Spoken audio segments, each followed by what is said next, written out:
Okay, hi YouTube. There we are. Everybody's here. I think I even still have chat up from this morning. I should.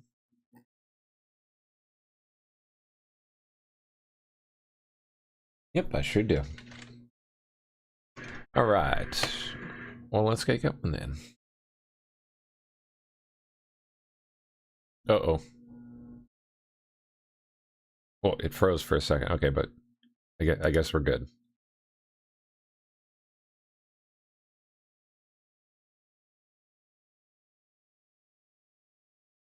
There we are.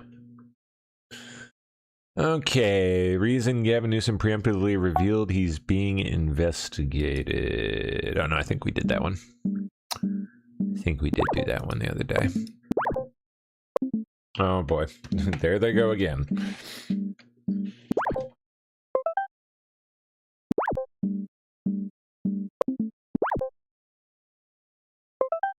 Okay, you two. Quiet down.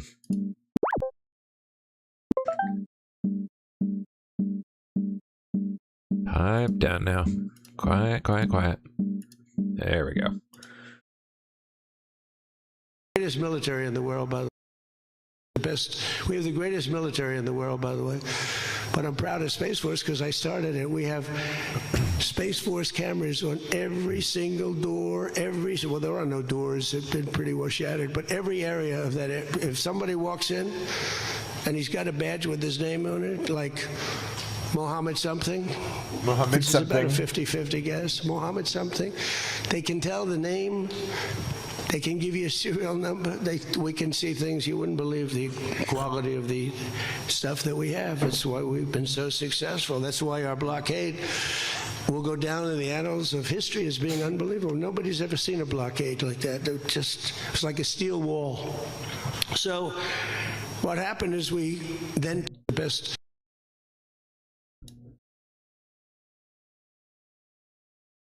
What else did I get? Oh my gosh. Yeah, we'll get to that. Ha. In fact, why don't we start there?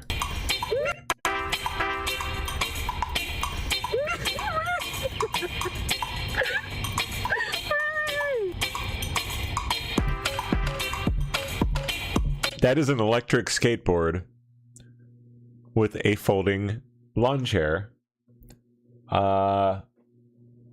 It looks like nailed onto it. Glued on, hopefully. You don't want to put a nail through one of those things. If you hit battery, you're done.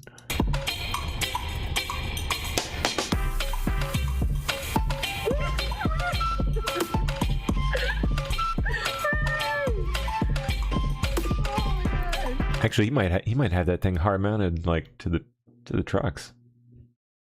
In the right spot for it. It's an excellent fit. He's got the little remote in his hands. You just watch how he turns. Watch how he turns. Here he goes. Here he goes. You lean into it. You lean into it. Yep.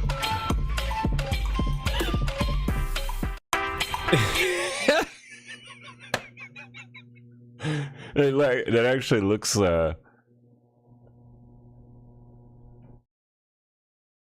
I think that might be the same skateboard I have. The same style with the big chunky wheels like that. Can go over anything. It's great. Meanwhile, in New York City.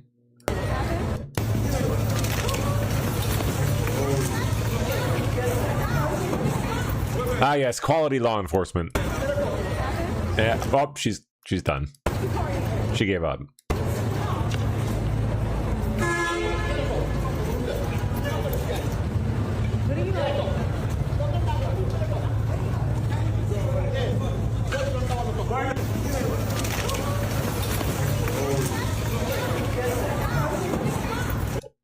Wow.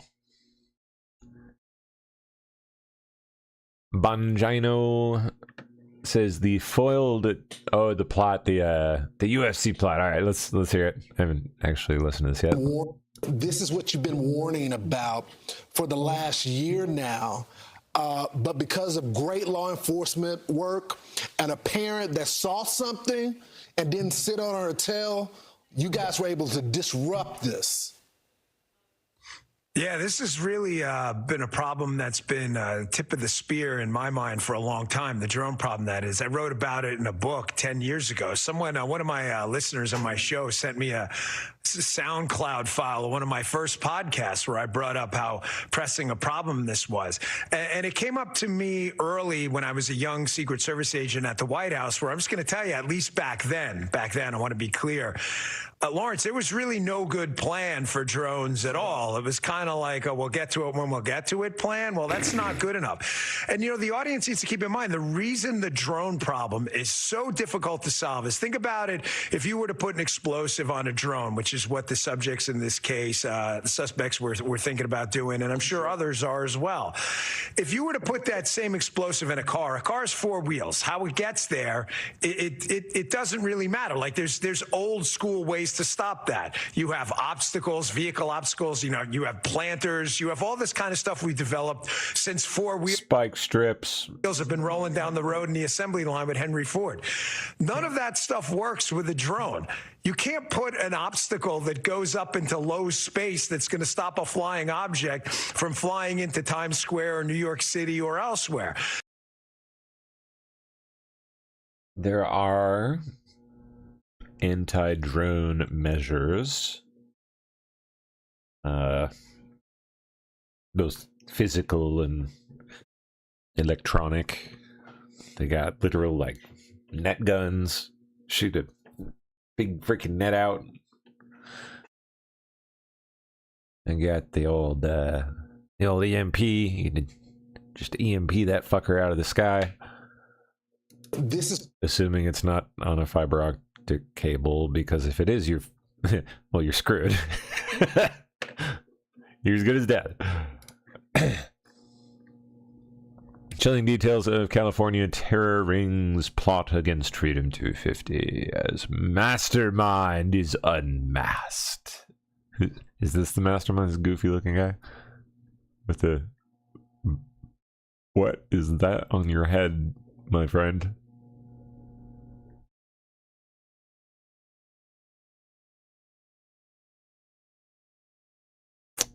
Okay. We got this one of Peon Hills. They call them that because they always been peeing on them hills.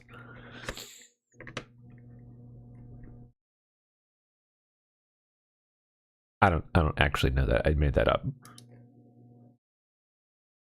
Okay, come on now. This guy from, where's he from? Ucapa, California.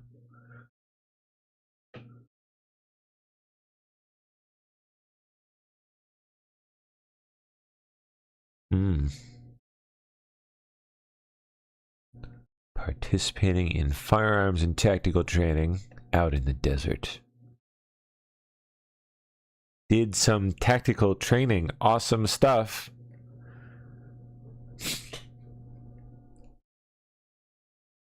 Prosecutors allege the group shared aerial photographs and maps of Washington, D.C., including the White House grounds, and discussed potential sniper positions and locations from which drones could be launched. Interesting. Now, where do the unknowns come into it? Because I guarantee you they were talking to someone, or multiple someones, who have probably this far not been disclosed. Let's see. Investigators say Thomas and other alleged conspirators communicated in an encrypted signal chat called Hunters, where members exchanged detailed plans for carrying out the attack and escaping afterward.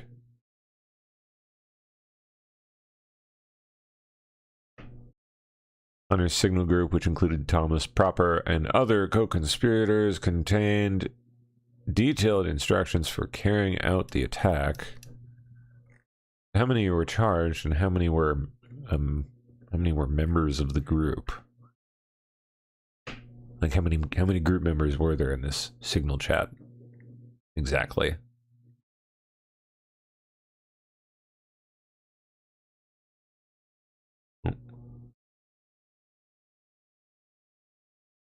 Okay.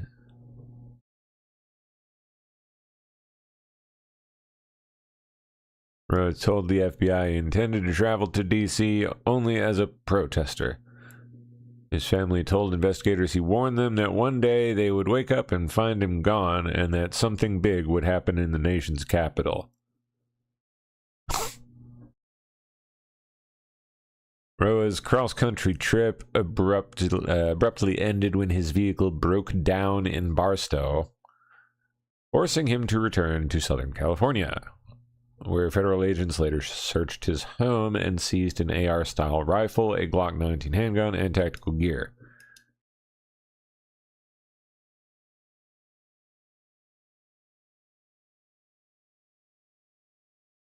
Oh, who dis? Oh, it's his account. Okay.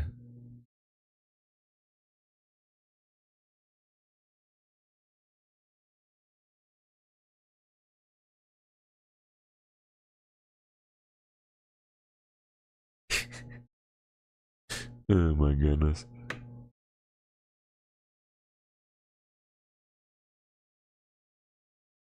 Criticizing all the Iran stuff.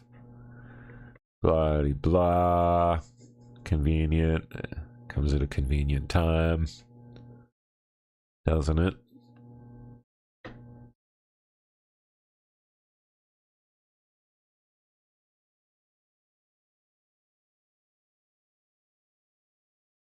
Yeah, I'm highly sketched out by this one. I don't know if it's like some kind of Fed type op or if it's a SPLC type op or ACLU type op or what. I don't know, but something's off about the whole thing. California escalating. Do we watch that one? Breaking right now out of California, Democratic Governor Gavin Newsom claims that President Trump and the DOJ are, quote, coming after him and those around him by trying to find a crime, his words, that does not exist, and what Newsom calls an attempt to intimidate him. Here we go. Listen. Donald Trump isn't just coming after me because of my mean tweets. He's coming after me because I'm considering running for president, because he hates that I've consistently called him out over and over again for his lies and deceit. Right. Donald Trump is simply the most corrupt president in American history. He's turned the levers of government into his own personal power ministries to reward cronies and to try to jail his opponents. So let me say it again. Mr. President, come after me. I'm not going anywhere. And the country is watching. Okay, so that is... He's going to end up guilty of every single one of those things he just accused Trump of. Every one of them.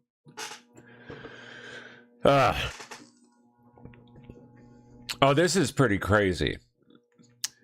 Unreal Engine 5.8. Unreal Engine is like, well, I don't even know when the original first came out. It's a long time ago, but they're like the 3D gaming like physics engine that backs most professional 3D games, and beyond that even they're used in the world of VFX and films now. It's getting really good. I obviously has been getting really good the last few years, but now you can hook up your coding agents, your AI coding agents, to Unreal Engine, and they can just code scenes in Unreal Engine for you, like so. Boundary. From there, you can decide where the districts go and what characteristics each one has. This is all being done by just chatting with the coding agent and saying, hey, I would like, use a proper texture for such and such purpose. Highways cut through on your direction. Make it into a city. I'm going to draw 2 lines that'll become the highway. Oh, so you can't even put some inputs in yourself and then say, hey, I just did this, now make it better. And from those, the road network starts to fill in. Buildings come up. Now we'll move on to the building graph. The model here is using semantic search to find the right some assets from building your library grammar. and place It's using, I'm sure, professional language, but you could talk to it like a retard and it would understand it. them in the level. Ask for a forest around the edge, and it can fill that in. At every step, you're making the calls. And what do you end up with? It's not a rendered image. It's real geometry, real procedural content generation graphs that you can open, edit, and modify. And this works for a whole team, too. Other developers can work on their own sessions, building assets and dropping them straight into the city. The road network adjusts, the blocks update, and the city absorbs it. Different people, different sessions, and it all works together. I don't even want to try to guess at how long something like that would have taken. I don't even know how many people. Probably, I assume a significant team. At least, 4 or 5 people working over the course. I don't even know how long, a week to knock all that out. Can now be done by a person in a day, just kind of lazily chipping away at it throughout the day. It all works together. It's amazing. One person. Wild. Different people, different. Oh, shut up. Go back to the finished. Give me the whole thing again. Yeah, that's nuts.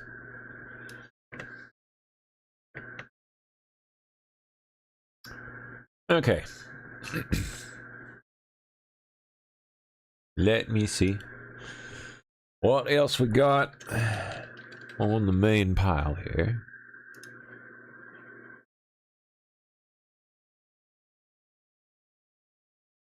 Boop, boop, boop, doop, boop, boop, boop, boop.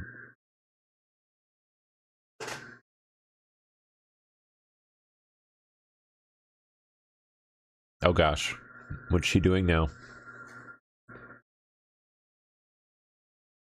We'll come back to that.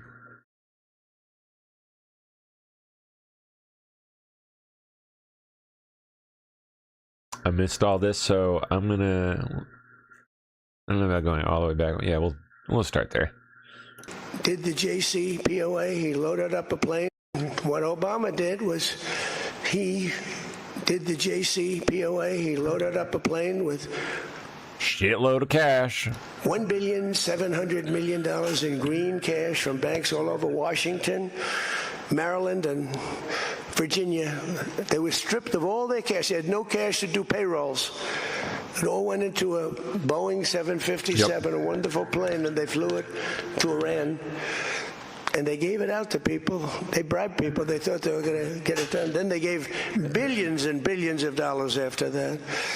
And they got a deal that was a road to a nuclear weapon. I get so angry, I guess. I'm allowed to get angry when I watch the Democrats.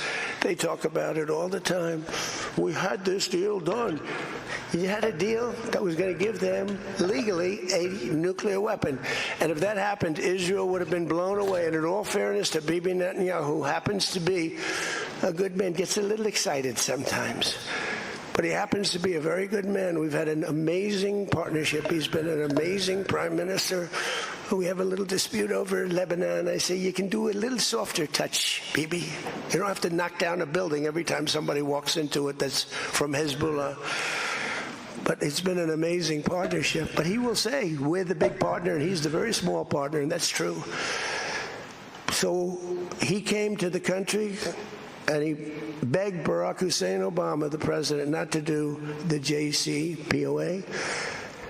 He said it could be the end of Israel, and it would have been if I didn't come along. And Obama didn't listen to him. Bibi actually went to Congress and pleaded with them, and he got nowhere. And they had this horrible deal that was horrible for Israel, and that's where it stood. And then I came along and I terminated that deal. It had very little time left. You know, it was a short-term deal. You know, with countries, you need hundreds of years. You don't need 8 years and 9 years. This isn't like you're signing a lease on a candy store in the corner. You need hundreds of years. This was a short-term lease. It expired long ago. Had I let it run, it expired. You wouldn't have been around. A lot of people wouldn't have been around. But Israel would have been terminated. I think the whole Middle East would have been terminated. You saw that when everybody was shocked that all these missiles, they were aimed at these different places. Qatar, Saudi Arabia, UAE. Think of it. Bahrain, Kuwait. They got hit. Nobody thought that was, even I didn't think it was going to happen. They didn't think it was going to happen. They were going to take out the entire Middle East, including Israel. And if they had a nuclear weapon, they would have used it within moments after getting it.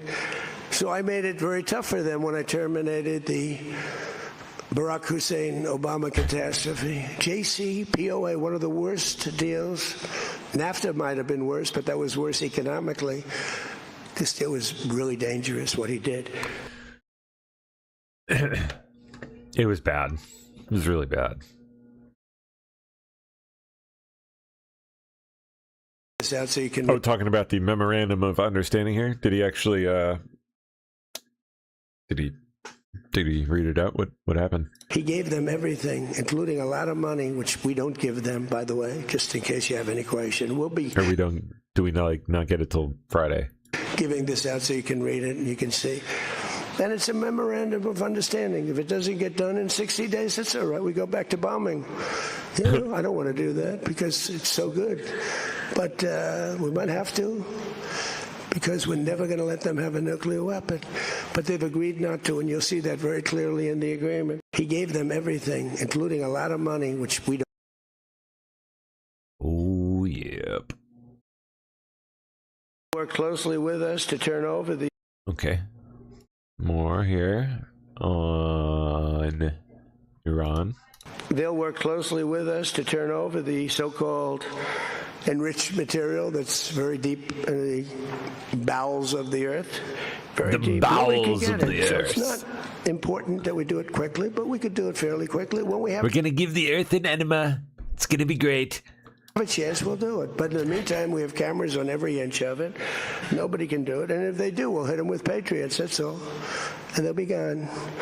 And they know that. Technical discussions on the removal of all stockpiles of enriched materials will begin immediately. We're going to start that immediately. And unlike Barack Hussein Obama, who sent Iran pallets of cash and any relief they receive under this deal, they'll have to get based on merit. And it won't be from us. We don't have to give them anything. The administration for decades has sought to get Iran to relinquish its nuclear ambitions, but the threat only got bigger. The words got bigger and bigger and stronger and bigger, and nothing ever happened. And Iran got stronger and tougher.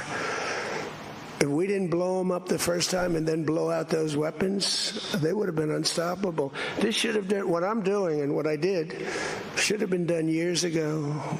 Would have been much easier, much less firepower, but it wasn't.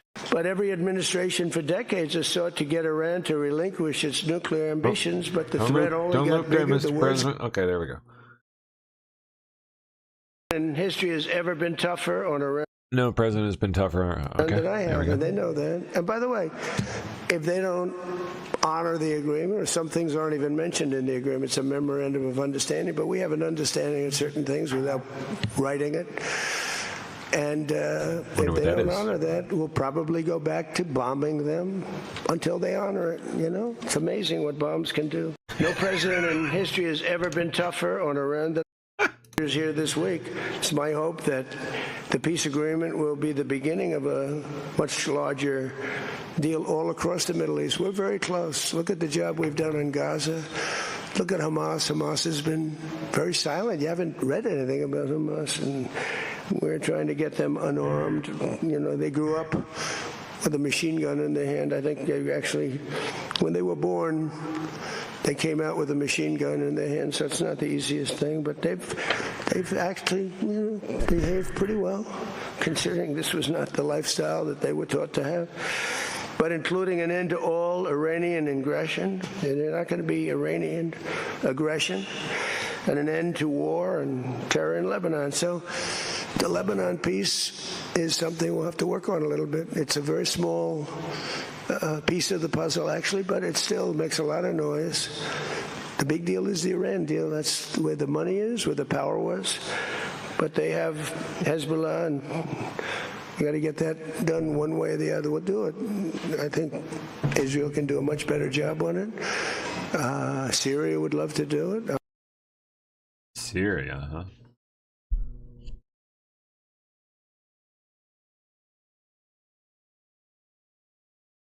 Syria would definitely be an interesting scenario. Okay, we found a great deal of unity here at the G7. To step up and to really coordinate and spend a lot of time coordinating drug trafficking and the stopping of drug trafficking, which is crazy. It comes through Mexico, comes through the southern border, the little that comes through. They find a way. They put it. They're genius. If they would use that genius for good, they'd be very rich people. They have it in engines. They have it in hubcaps. They have it in areas you wouldn't even believe. They have it in the structures of cars. Most incredible thing.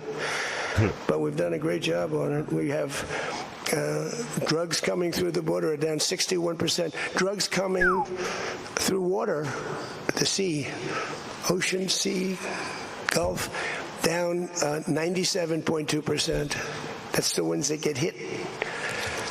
Just like we hit the Iranian minesweepers and mine droppers, they call them. They dropped.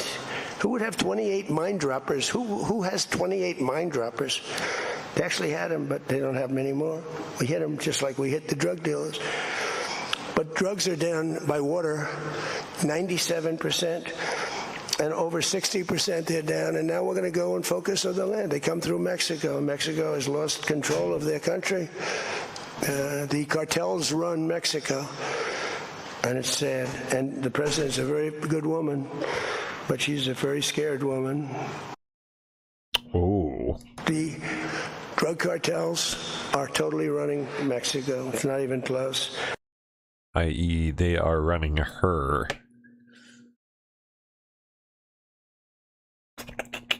Yep. Iran. You've been clear, President Trump. Okay, now they did do questions.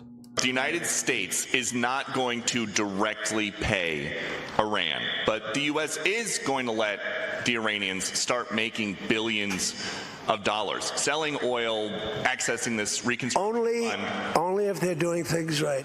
Only if, Peter, only if, we're not doing anything. We're not putting up money. Only if they're doing things right. If they're doing things right, if people want to invest, they can invest. But they had this $300 million fund. It's only $300 billion fund. It's only if they're doing things right. Remember this also. When you talk about billions of dollars, they've had much more than $1 trillion worth of damage done. They got a long way. There'll be 15 to 20 years to rebuild what they have right now. So they have to behave themselves. If they're not behaving, they get hit again. You know, they'll be hit again because we can do it very easily. It's going to take a long way for them to build back their anti-aircraft stuff.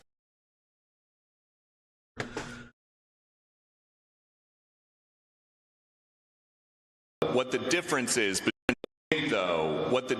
is between giving Iran U.S. dollars and unfreezing U.S. dollars for. Well, the unfreezing is an easy one to answer.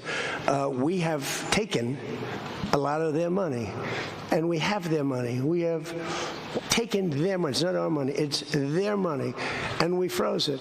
At a certain point in time, I guess we're going to have to give it back. You know, if we didn't give it back, nobody would ever invest in the dollar again. if you took their money, because I thought about it, you know, I'm not the most perfect person. I said to Scott, why do we keep their money? What the hell are we giving it back to them? But, you know, people from lots of nations, some nations we don't agree with, they have their money. The dollar's become very strong under me. And they don't want to have a little conflict with somebody and end up having the United States just take their money. So if you do that, you really don't have a system.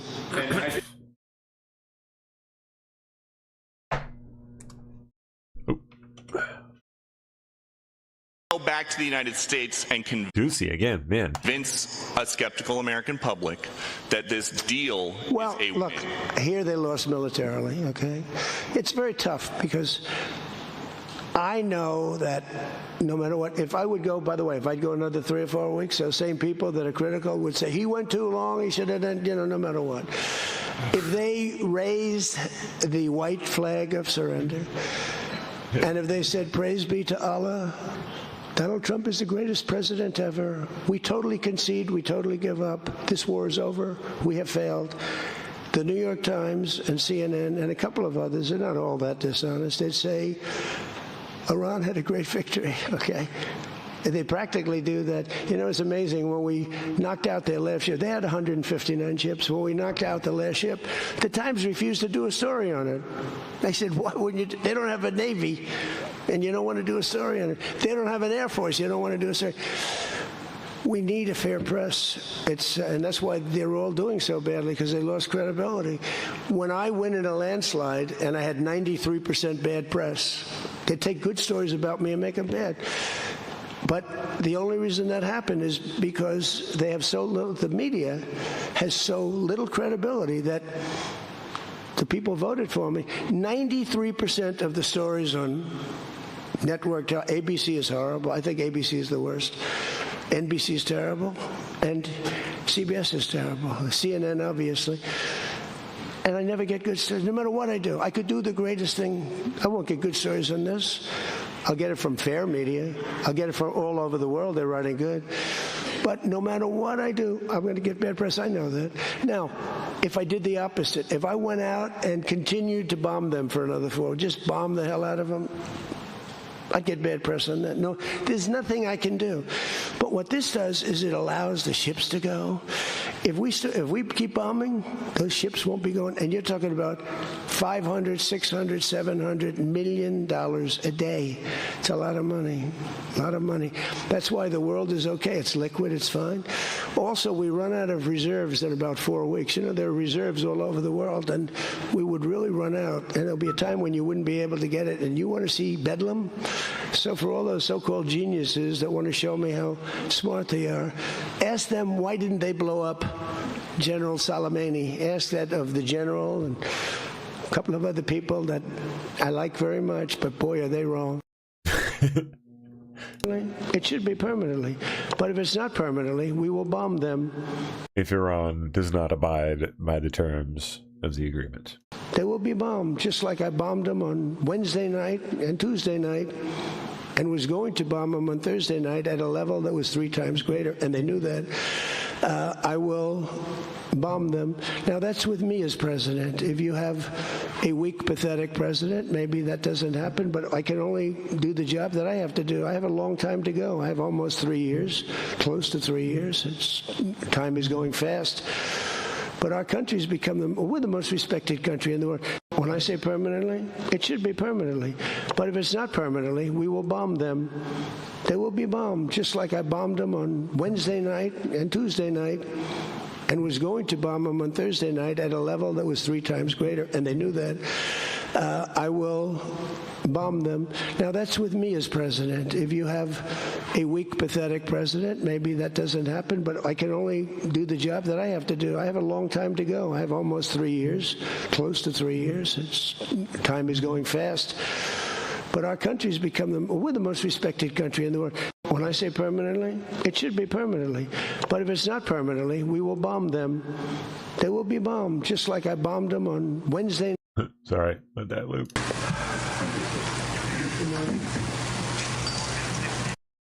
Is this where he says I'm the boss? Hello, I'm the boss. Too great.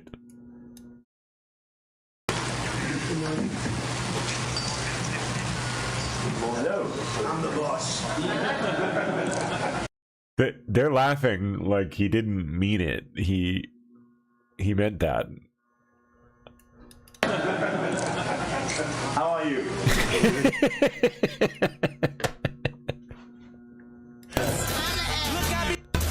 Hello, I'm the boss. Yeah, you didn't see him laugh. He said it and he just kept walking, totally straight faced.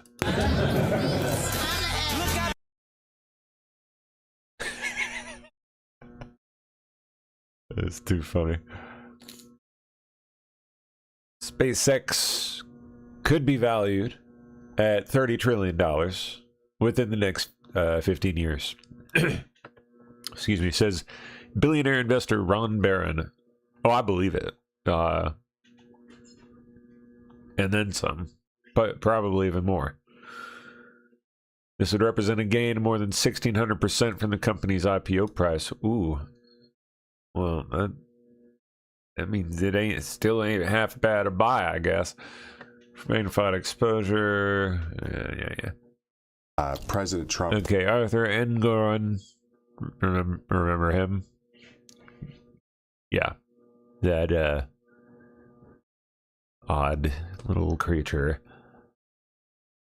Alright, Engoron, the former judge who presided over Trump's New York civil fraud trial, never responded to the president's posts about him. The judge did draw a line which Mr. Trump violated, going after his staff. Oh, please. Law clerks are the greatest invention. During the trial, President Trump posted about your family and a member of your staff. How did you handle that, and did it affect you personally? I sometimes say that law clerks are the greatest invention in the history of the world. Is that because they're generally young and female? They're just and most importantly, way under whatever position he's in at the time. There to help. And I'm very careful about hiring my staff, and I had a great staff at that time and pretty much every time. And we want to protect them because they can't protect themselves as much as we can protect them. Oh. He just wants to protect you. But, of course, it didn't affect my rulings, my thoughts about the case. I cared for their safety, and my court officer would often drive one of my law clerks to her abode, which I was glad to do because he's a creep. He's like a serial creep. Threats can come from either side. He had to take an unprecedented step, barring the defendant, President Trump, from talking about his clerk, a gag order that was replicated by judges in other cases against Mr. Trump. Looking back on it, do you think you did set the precedent? Yes, I think it might have been referred to even. They didn't think about offering some makeup to him or something, just to cover up the evil.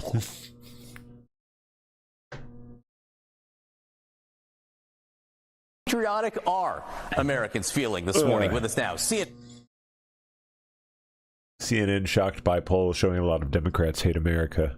Oh, you don't say. How patriotic are Americans feeling this morning? With us now, CNN chief data analyst. We will always remember Lexington and Concord, people. We will always remember it here on CNC. Patriots Day versus the 4th. We know which one is more important. But the meaning of the 4th, when we ask voters about this, what do most of them say at this point? This, to me, is one of the most stunning divides that we have seen. We're talking about polarization in politics. It even comes down to what you believe July 4th actually is. Like, what what does July 4th mean to you? Celebrate America, friends and family time. Among Republicans, what do you see? You see the clear majority say it's a time to celebrate America, 65%. Among Democrats, however, the plurality disagree. Look at that. What do you see? Friends and family time at 42% versus just 24% who say that what it means most to them is to celebrate America. So even on the basic question of what July 4th means to you, we have Republicans on one end saying celebrate America, more of them say that, and Democrats on the other end saying that it means more to them to have time with friends and family.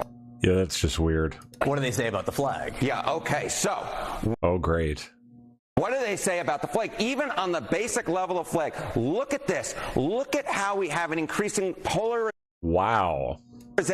On this issue. We'll display the flag on July 4th, the American flag. Back in July of 2001, look at this. You had 68% of Republicans, 65% of Democrats saying that they would, in fact, display the flag on July 4th. You come over to this side of the screen, Republicans basically are where they were 25 years ago, right? 64%. But look at that Democratic percentage. That is insane. Absolutely plummeting. Just 27% of Democrats say they will, in fact, display the flag on July 4th. Democrats and Republicans in different camps, even on the simple question of displaying the flag on July 4th, a polarization, a split that simply put did not exist a generation ago. What about the sloganeering about proud to be an American? Okay, what about There's more? this idea, are you proud to be an American? Extremely or very proud to be an American? Again, Oh, dear God. Oh, it's even worse. look at this divide, a growing divide on this question. Back in January of 2001, 90% of Republicans, 85% of Democrats. This was after a very contentious 2000 election, keep in mind, right? With Pre 9/11. Mind you, this is George W. 10 months before. Wait, 8? Yeah, no, 8 months. Sorry. Bush coming into the White House. You come over to this side of the screen in 2026. Look at this. Again, the Democratic percentage absolutely plummets to just 29% of Democrats say they're extremely or very proud to be an American. That Republican percentage, the exact same. 90 and 90. The Democratic percentage, what is that? That's basically a third of the level that it was just 25 years ago. That is, you'd think there would be entire fields of study devoted to figuring this the fuck out. Not just, oh, OMG, we discovered this in a poll. Haha. LOL. You're right to point out this was a time when Democrats might have been feeling badly about the course of the country. Still, 85% said they were proud to be American. Something's changed. Something has absolutely changed, despite the fact a contentious time then, a contentious time now, and yet Democrats, that extremely very pride number has absolutely plummeted. That is just terrifying, honestly. I believe it, too. How patriotic. I believe it. U.S. Air Force has officially identified the 8 service members and contractors killed in the B-52 crash. All-male crew. Colonel Gregory Watson. Lieutenant Colonel, Gabriel Estrella. Retired Lieutenant Colonel Miles Middleton.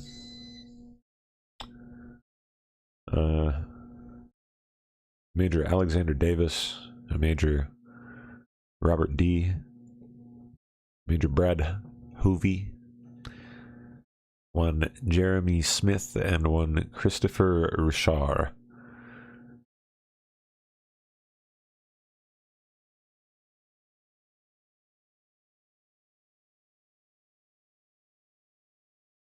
Last 2 being flight test engineers. Gotcha. So about the retired guy. Oh, he's a Boeing. Was a pilot for Boeing. I wonder what the deal was.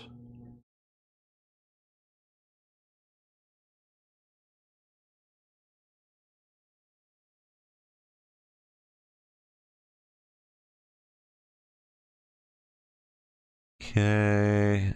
Fox is told the fate of the Clayton DNI confirmation hearing today undetermined.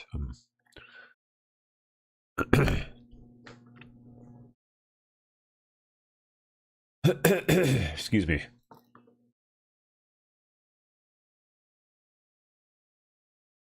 Federal and local. Okay, what do we got here? FBI's just arrested an illegal alien flying a drone in restricted airspace near the FIFA World Cup in Atlanta. Fucking retards. Federal and local law enforcement confiscating 15 drones in total. The seizures come amid heightened Hope it was fun. security and airspace restrictions Hope you saved that footage to the cloud, compadre. in U.S. World Cup host cities, including Atlanta. The FBI's Atlanta field office says individuals who violated restricted airspace face penalties up to $100,000 and potential criminal charges. The Bureau is urging drone operators to check for active flight restrictions using an FAA-approved Before You Fly. They tell you that shit in the fucking app. Like, it has a big-ass red fucking circle over the place that you are in that you cannot fly in. Service provider. And generally, it warns the hell out of you saying, hey, you should probably not fly here. It would be bad. Federal and local.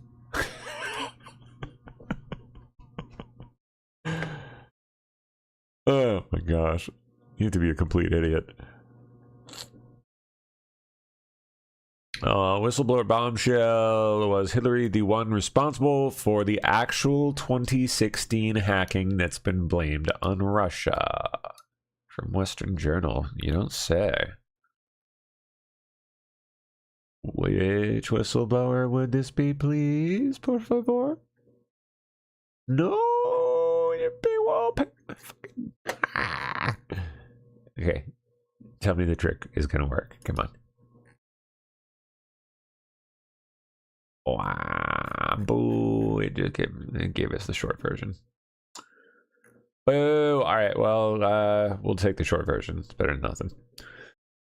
It was one of the most remarkable pieces of evidence to be released thus far in the Office of the Director of National Intelligence's information declassification drops regarding the 2016 election and its aftermath, and the potential implication was so astounding that even conservative outlets missed it. However, it cannot be missed forever.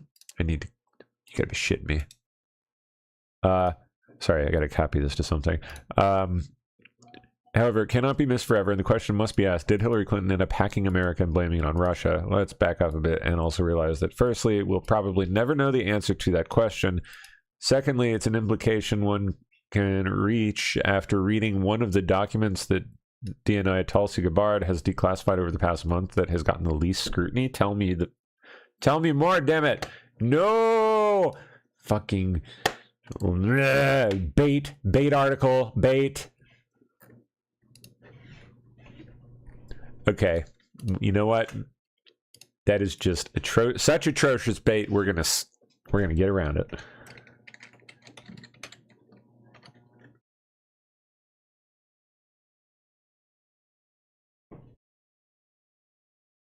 Oh, okay.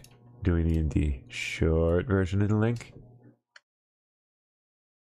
Yes. Okay, let's see if that works. Boo. Okay.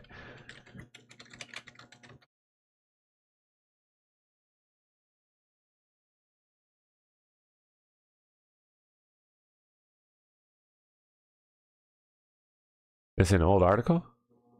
Is it?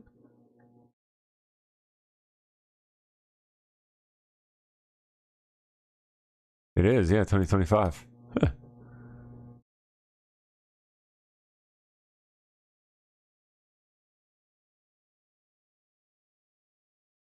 Boo, that one too. Oh, you suck, Western Journal. You're the worst. Terrible. Well, we tried. It's worth a shot.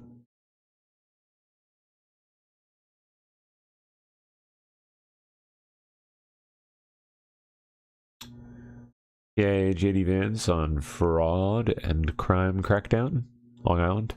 Here's the other thing that we've done. We haven't just cut your taxes. We haven't just seen... God, I'm so disappointed. Like, I want to know which document that is. for a reason. Like, I want to know. I'm putting together a Russiagate file. Should end up being rather big, too. For what? I don't want to say yet, but for something. And I need that. I need that. Whatever that is, I need it. I'm gonna bookmark that.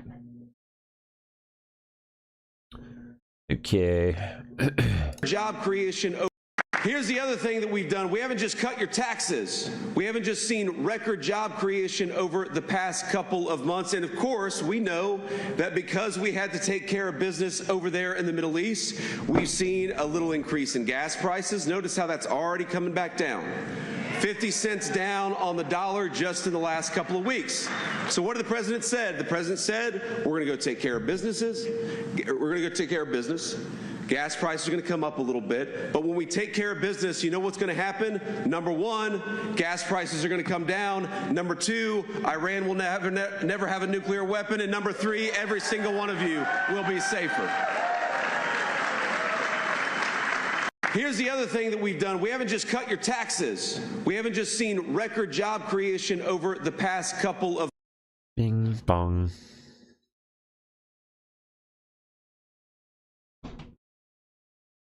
Yeah. Okay. It's about safety, because what good is money in your pocket if you don't feel safe walking around your own community in order to spend it? What good is money in your pocket if you can't take your family out to dinner because New York City is one of the most dangerous cities in the world? And that was the story before Donald Trump became president. But you know what's happened in the last couple of years? New York City has had its lowest murder rate in many, many decades. And you know why? Because we got illegal criminals out of our country and in prison and stood behind our law enforcement. It was that simple. This is not rocket science. It's about safety. Because what good is money in your pocket if you don't feel safe walking around?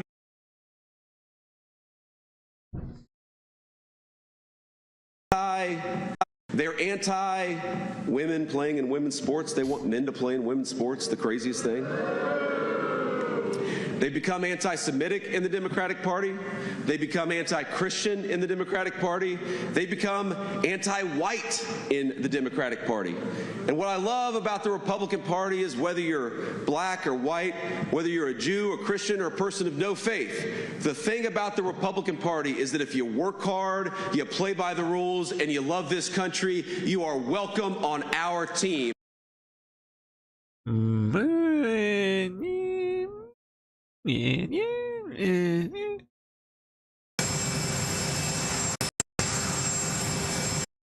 Trump boarding Air Force One en route to Versailles. Yeah, that's right. He's going to France for dinner.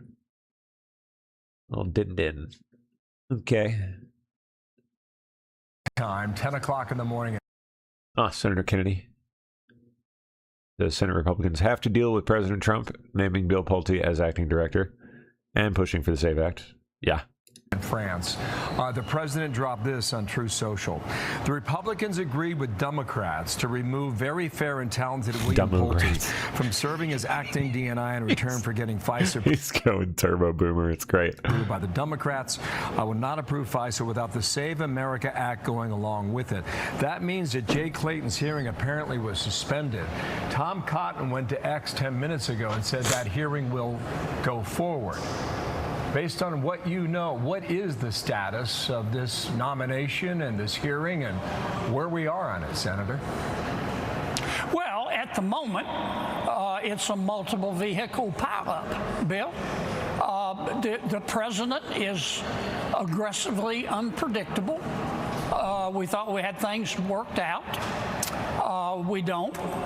These are the president's nominees. He's entitled to pull them or go forward with them, as is his pleasure. I'm not particularly surprised. I don't know if you remember that movie Glengarry, Glenn Ross, but there's a line in there where the protagonist says, he's a salesman. He said, always be selling, always be selling, always be selling. Well, that's President Trump. He's got two speeds, 0 and 1,000 miles an hour. And the president's upset. He wants Bill Pulte in there. The Congress has pushed back, and he wants Pulte, and we're going to have to deal with it. And it is what it is. All right, Senator, thank you so much. President Trump is there to speak.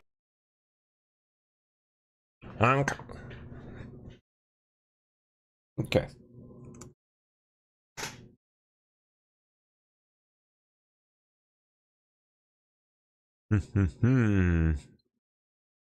European Union has just passed a measure to surge mass deportations across the region. It's officially law of the EU. Well, let's see him do it.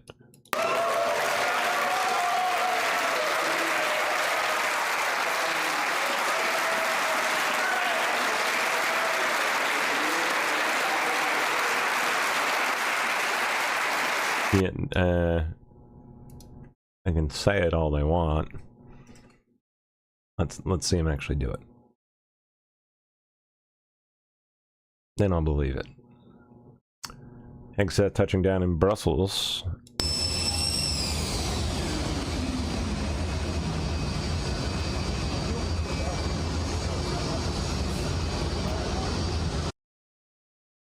Harry and I were just... Who dis? Trump-backed candidate trailing in Georgia governor's race.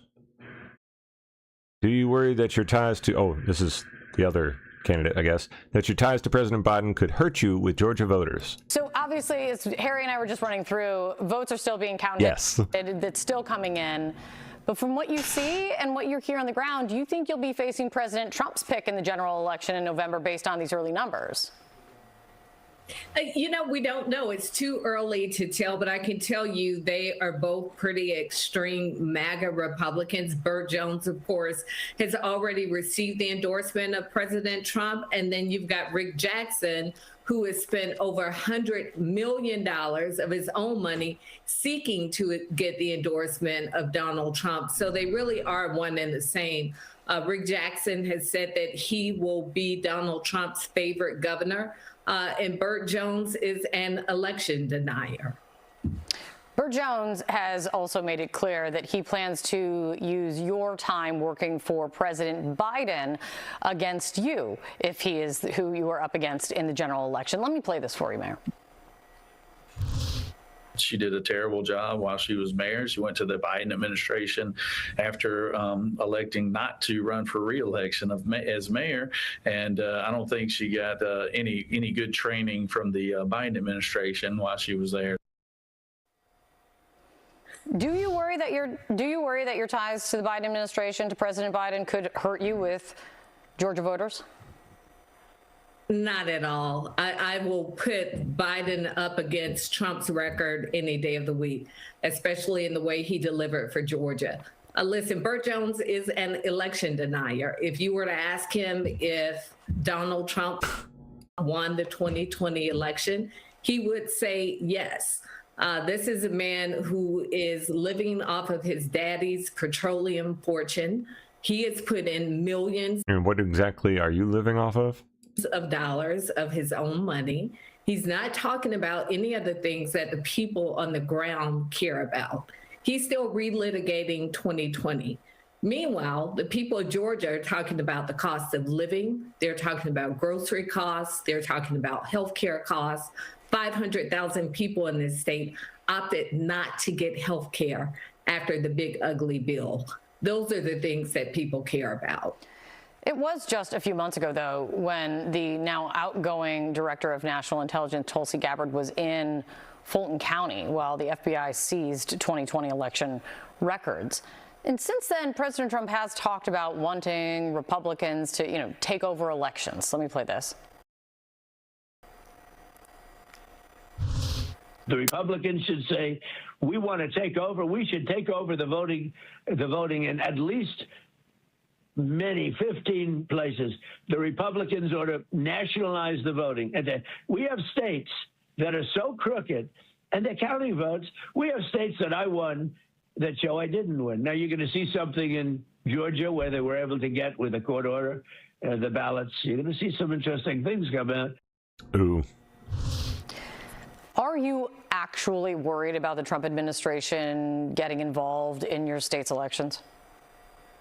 You know, anytime the Trump administration touches anything related to voting, we should all be concerned. Oh my goodness gracious. It's about the integrity of our democracy. He has raided the Fulton County election office. He has just caused havoc for 2 women in this state who were working on election day in 2020, and he knows no bounds. So it's not, you know, it's more of a concern for me just in terms of where we are with our democracy and how far will the president go to interfere with the right to vote. This is why we are reminding people they need to show up and vote in record numbers. We don't need thin margins again in Georgia. We don't need Rick Jackson or Burt Jones. And we're asking people to support our campaign no matter where you are. Even if you're in Georgia, of course, vote for us. But if you're not, you can go to KeishaForGovernor.com. You can sign up to volunteer for our campaign, to donate to our campaign. Girl. Because this election should matter to all of us.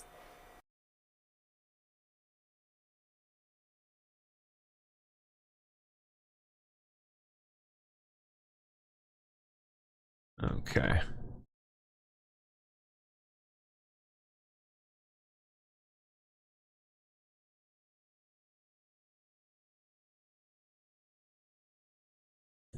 All right, there we go. So off. Oh boy, now we got Chuck Schumer. Trump also reasserted his demand to tie FISA to his radical SAVE Act, which would strip millions of Americans of their voting rights and resurrect the ghost of the Jim Crow South.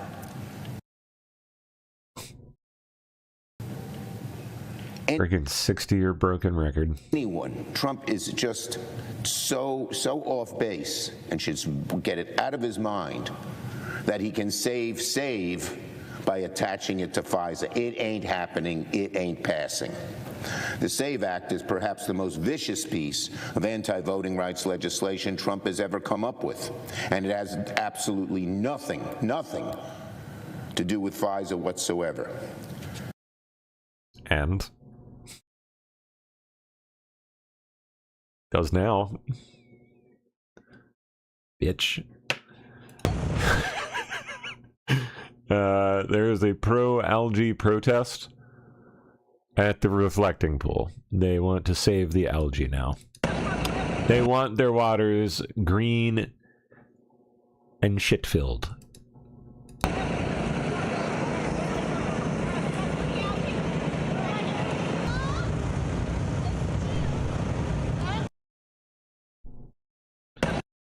My goodness gracious.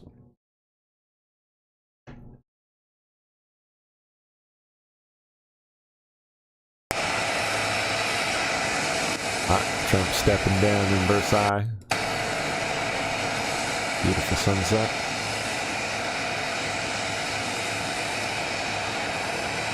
Just at sundown, looks like.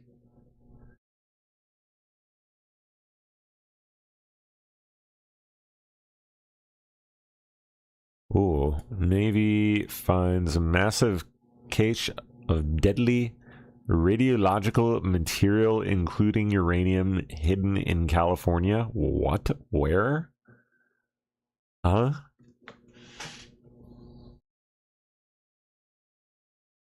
Wow. At a San Francisco shipyard that was apparently stashed there by a former employee of a U.S. Navy subcontractor. RSI Entech, which was hired by the military to remediate the area, which apparently they did by just shoving all of the radiological materials into a storage unit, effectively. In a locked cabinet within a large complex. Samples of uranium and thorium, 200 radiological items. I mean, are we talking like a little sample or like a sample?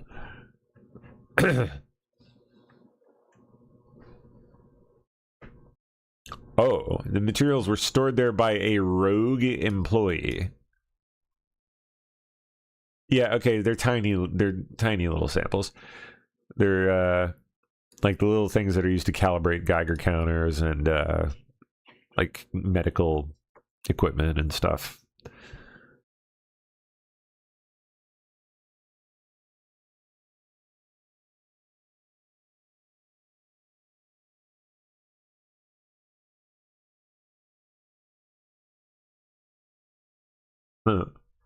Some radiological analysis machines from ye olden days, it looks like.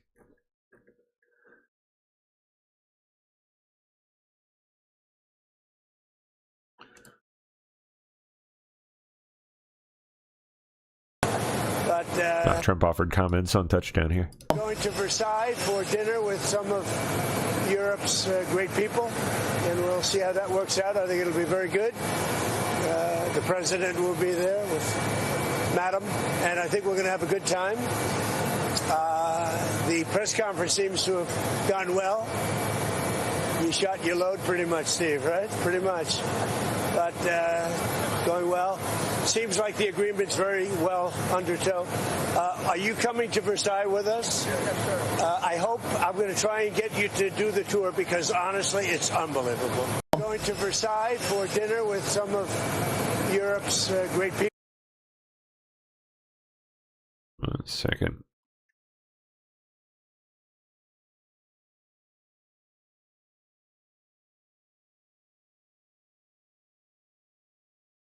All right, let me see what's next here.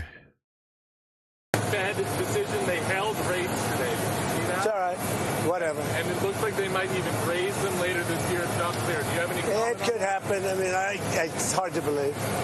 It just keeps a country down, you know. So it's so unusual. But we have a very good guy over there now, so I'm guided by what he wants. Was this his first time? Yeah, I don't know. I saw a statement. It just came out. You see the Fed decision, they held rates today. See that? Do you have any clarity on when the deal will be signed, when the memorandum over the next, I'd say 48 hours. 48 hours, and the 50 band is... I'd say 48 hours. On when the memorandum will be signed. We haven't determined yet. It's in final form. We haven't determined. Over the next 48 hours at some point. How long will you leave the U.S. military in the Gulf? How long will you leave the U.S. military in the Gulf? It's a good question. We haven't thought of it. We really, probably a while. It's a good place to stay. The question was, how long will you leave the military in the Gulf? I would say a little while. See how it all goes. I think it's going to go well, but we'll see. How long will you leave the U.S. military in the Gulf? It's a good question. We haven't thought of it. We really, probably a while. It's a good place to stay. The question was, how long will you leave the military in the Gulf? I would say a little while. See how it all goes. I think it's going to go well, but we'll see. How long will you leave the U.S. military in the Gulf? It's a good question. We haven't thought of it. We really, probably a while. It's a good place to stay. The question was, how long will you leave the military in the Gulf? I would say a little while. See how. Expecting tonight at the dinner, is this kind of part of a long farewell to President Macron? No, not really for that. I think he's just honoring our country. And you have the biggest people from Europe, great people. You might have a list. You have a list of the people. Very impressive group of people. What are you expecting tonight at the dinner? Is this kind of part of a long farewell to President Macron? No, not really for that. I think he's just honoring our country. And you have the biggest people from Europe. Right now, Democrats in the House Homeland Security Committee holding an unsanctioned field hearing about an ICE detention facility. Oh, you've got to be shitting me. At the center of recent riots in Newark, New Jersey. Congressional correspondent Bill Melugin is live on Capitol Hill with the latest. Hi, Bill. Relentless. John, good afternoon to you. Because Democrats aren't in the majority in the House right now, they don't get to call the shots on what hearings happen right here on Capitol Hill. So what they've decided to do is hold their own unsanctioned field hearing out in New Jersey about ICE and Delaney Hall. Now, that hearing kicked off just about an hour ago. As you mentioned, it's with the House Homeland Security Committee. The Democrats on that committee hosting this so-called shadow hearing right now. It's led by Congressman Benny Thompson. He's the highest-ranking Democrat on that committee. 0 Republicans are participating, as again, this is not sanctioned. The Democrats say they're going to take a look at the treatment of ICE detainees at Delaney Hall during this hearing. Some of the witnesses they have testifying include the mayor of Newark, the ACLU, and a U.S. Army veteran detained by ICE. Opening statements wrapped up a short time ago, and several Democrats called for Delaney Hall to be shut down. We will keep standing up for detainees and the peaceful protesters at Delaney Hall. We will keep standing up to ICE's violence. We will demand accountability from this administration, and we will shut down Delaney Hall. As Representative McIver and other members of the New Jersey delegation have called for repeatedly, I too call for the immediate closure of Delaney Hall facility. And John, this hearing is in a tiny room. It is closed to the public. The audience is very small as well. A chunk of it appears to be media. If you want to watch it, it's being streamed by the Democrats live on YouTube. Just looking at the viewer count right now, they have a total of 95 people watching. The highest I've seen that go up to since it started is about 115 people, John. We'll send it back to you. Not a tremendous amount of interest in that here, but here's the thing that I'm kind of puzzled about. You have all these prominent Democrats out there calling for Delaney Hall to be closed down. Delaney Hall was used as an immigration facility during the Obama administration from 2011. Oh, yeah, it was totally fine then. To 2017. Where were the calls from Democrats back then to close it down? Crickets, John. There were no calls to close it down, just like they didn't really have any problem with the border with immigration in the past. Now they do as soon as Trump is in office. But you're spot on. They had nothing to say about Delaney Hall until the Trump administration came in. All right. Well, they got plenty to say about it now. That's for sure. Yeah. Bill Melugin for us. Bill, thank you. Okay. Un momento. There we are. Some testing things in the background too while these are playing. California has a gay certification program now. That's right. You have to be gay certified at your company. There was a story that came out from Chris Rufo yesterday. I'm quoting. This is not a joke either. California has hired teams of bureaucrats to run gay ones. Run the state's very gay ones. Gay certification program. I don't even know what that is. Making lists and it's certifying that you are gay enough and that your company is gay enough and that you are hiring gay enough, most of all. Pressuring utilities to spend 1.5% of their supplier budgets on gay certified companies. Is this legal? I mean, that sounds, I don't care if it's gay or straight or white or black or whatever. That doesn't seem legal in America. That's because it's not. Okay, so I agree that it's illegal. The question is who can sue and what's the statutory basis. So this is something I'm looking at, but I want to put it in context. It's actually a much bigger problem than what you just described. Everyone's kind of lampooning. You have to get 3 friends to sign up and agree that you're gay, and then you get certified as gay. But actually, this is part of a broader DEI initiative where they have minority set-asides based on race, based on gender, based on other factors. And this was the vogue in California. If you wanted to be a law firm, for example, getting work with a Public Utilities Commission or PG&E or one of these other Southern Cal Edison, you had a big leg up if you could prove that you have partners in your firm who are black and they're going to be doing the work. They were giving away bond underwriting to the tune of billions of dollars based on minority identity of bankers and law firms. Same for gender.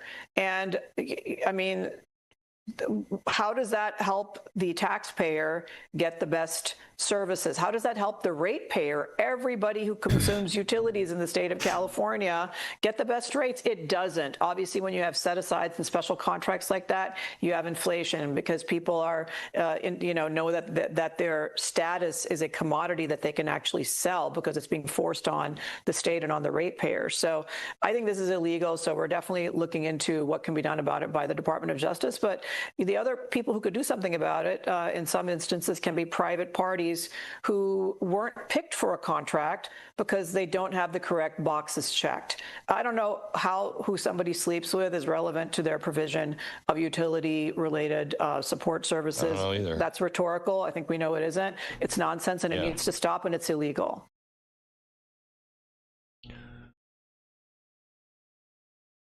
You would think so. Jill Biden's new book flopped hard after selling just 20,000 copies in 2 weeks. 20,000? It's embarrassing. Luigi Mangina's defense team will assert a psychiatric defense. So there's a hearing in Luigi Mangioni's state murder trial. It just wrapped. The judge defense in the murder case of the killing United Healthcare CEO Brian Thompson. The judge says that will be unsealing information regarding Mangioni's mental state and is ordering the defense to hand over all information about what emotional disturbance that he faced when he allegedly committed that crime. If that psychiatric defense succeeds, he could wind up in a treatment facility instead of in prison. Now get this, all right? He's being tried concurrently at the state level and the federal level. The case we're talking about right now is the state level. That case has been adjourned until after Labor Day. So that's September 8th. The federal case has been adjourned to the 13th of October. Jeez. So if you're looking for fast justice or quick wheels of justice aside the innocent or the guilt or the psychiatric state of Luigi Mangione, America's going to have to wait a while for at least the entirety of the summer and into the fall. But you wonder, that's the word from the court a moment ago. But you Oof.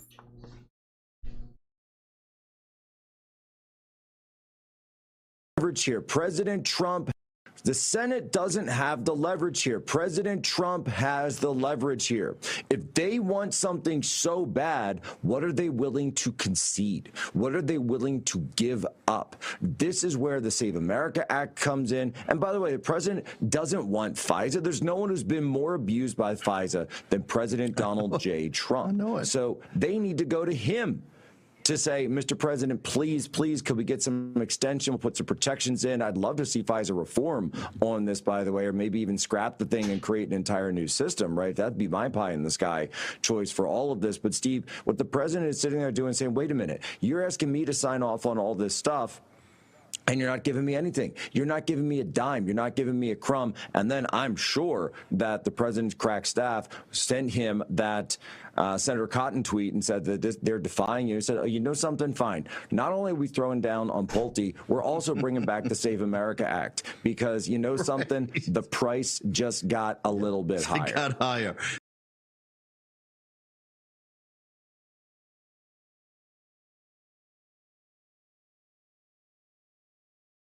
Oh, Kevin Warsh, Fed Reserve Chair.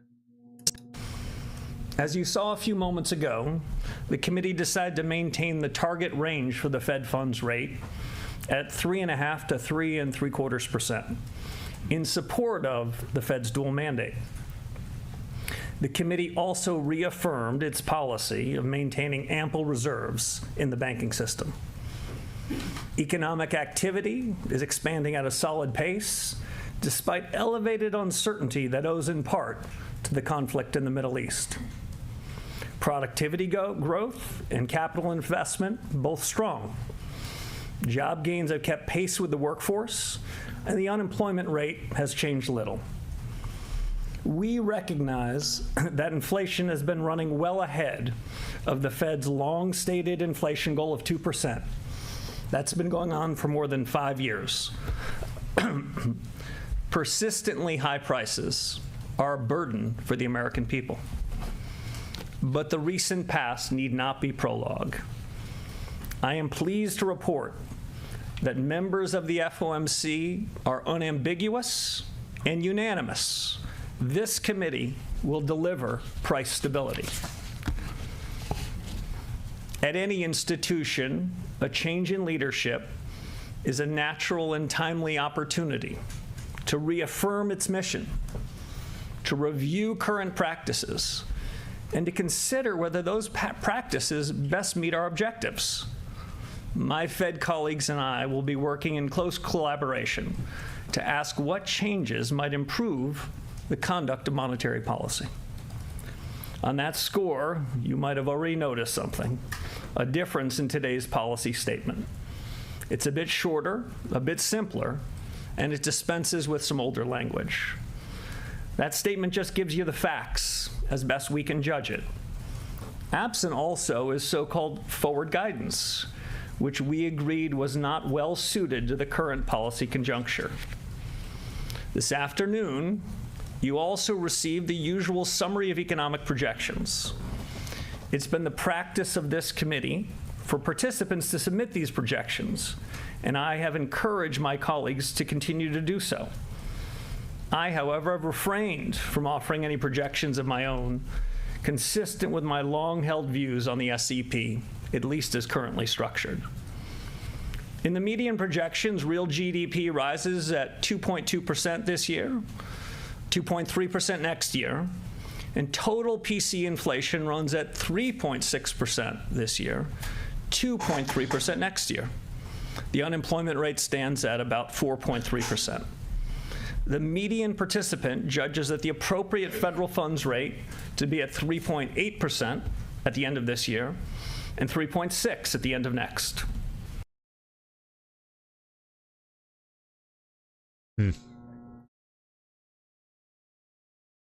Leaving rates unchanged at 3.5 to 3.75% in unanimous vote as Warsh leads his first meeting. European Parliament voted in favor today of new laws making it easier to deport illegal migrants.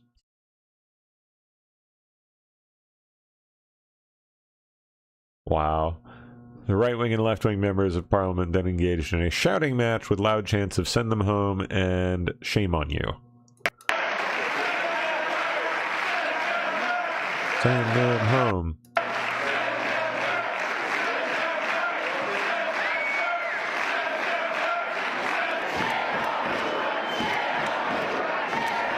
Oh my gosh, it's literally all like look at the ones screeching about this. They all why did they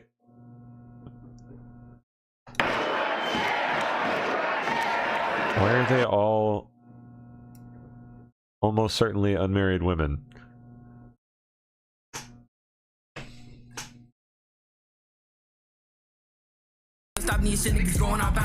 Oh gosh. Yeah, I've seen this. Black Americans, young and old, engaging in a new trend called the Austin Bop, where they dance around like idiots to a song about Austin Metcalf's death while stabbing themselves in the chest. Sometimes with actual knives, not actually stabbing themselves, but like making the motions. And boy, you could slip. You could slip. I'm not saying don't do it. I mean, go ahead. You do you. Look at this one.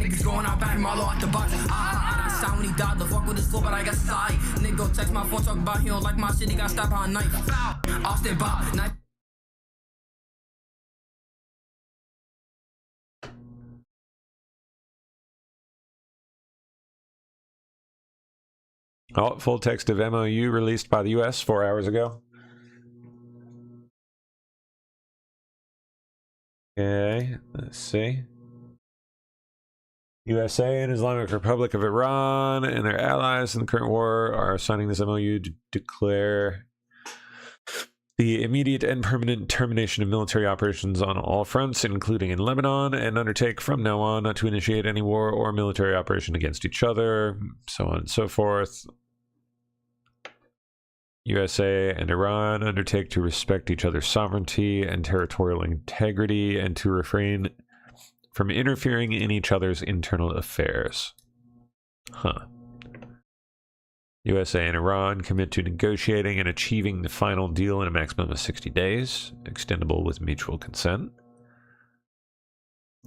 Immediately upon signing, USA will begin removal of its naval blockade and any disturbances or impediments against the Islamic Republic of Iran, and will fully end the naval blockade within 30 days. During this period, the traffic of vessels will be in proportion to the numbers of pre-war traffic being restored by Iran. USA further undertakes to remove its forces from the proximity of Iran within 30 days after the final deal. Upon signing, Iran will make arrangements using its best efforts for the safe passage of commercial vessels with no charge for 60 days only from the Persian Gulf to the Sea of Oman and vice versa. Traffic of commercial vessels will immediately start, and considering the need for removing the technical and military obstacles and demining by Iran will be instated within 30 days.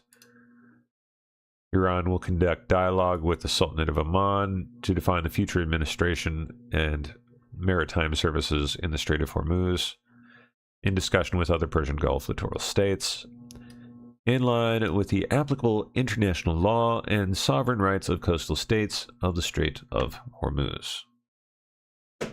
USA undertakes with regional partners to develop a definitive, mutually agreed upon plan with at least $300 billion US for the reconstruction and economic development of Iran. The mechanism for the implementation of this plan will be finalized as part of a final deal within 60 days. All required licenses, waivers, and permissions needed for the relevant financial transactions will be granted by the United States of America. USA undertakes to terminate all types of sanctions against Iran, including UN Security Council resolutions,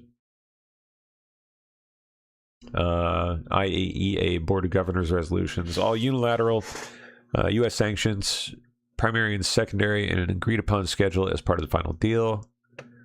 Iran and USA acknowledged the critical importance of sanctions termination issue above mentioned and expressed their intentions to immediately address these issues in negotiations in order to achieve mutual agreement on them.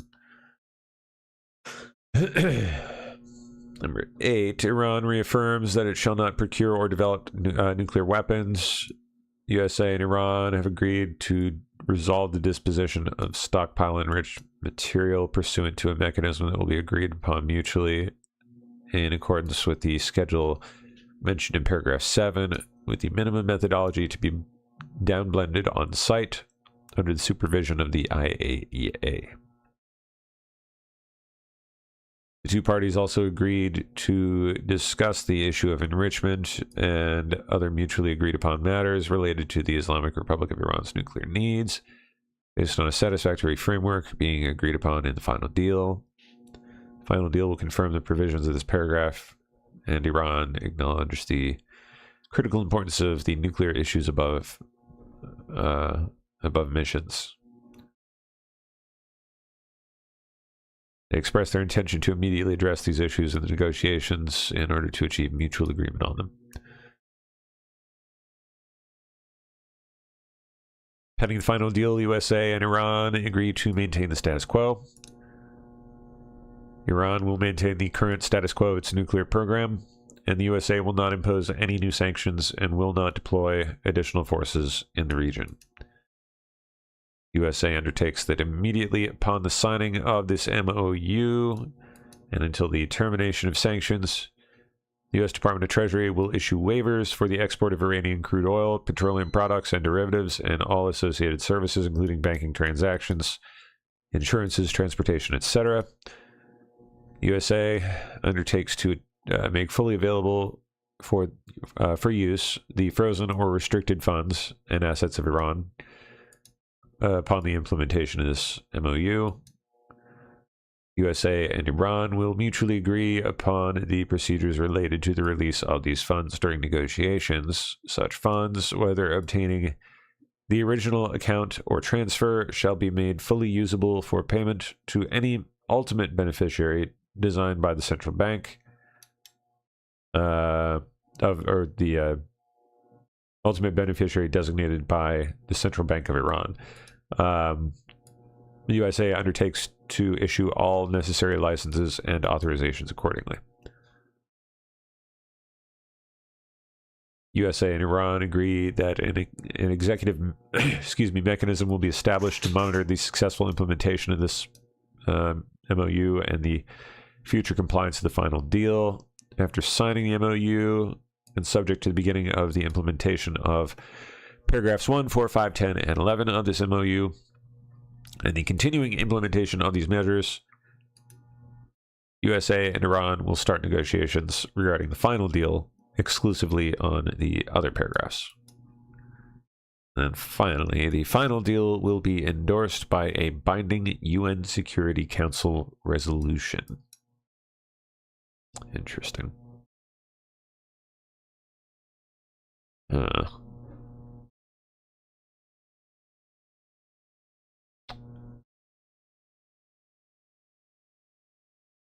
Yeah, I saw this one.